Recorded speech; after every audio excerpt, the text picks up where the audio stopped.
আরে ওই বাবা কি পেল যে মরে গেল, তার ছেলে 20 তলা বিল্ডিং করলো। ওই বাবা কি পেল কবরে বসে, যার ছেলে 20 তলা বিল্ডিং করলো। আর ওই বাবা কি পেল যার ছেলে সে মরে যাওয়ার পরে বললো যে আল্লাহ তুমি আমার বাপকে ওইভাবে যত্ন করো যেভাবে সে ছোটবেলায় আমাকে যত্ন করেছে।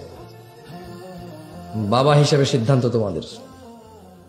তুমি মরে গেলে তোমার ছেলে একবার দেশের প্রধানমন্ত্রী হয়ে গেল, এতে তোমার কি কল্যাণ হলো?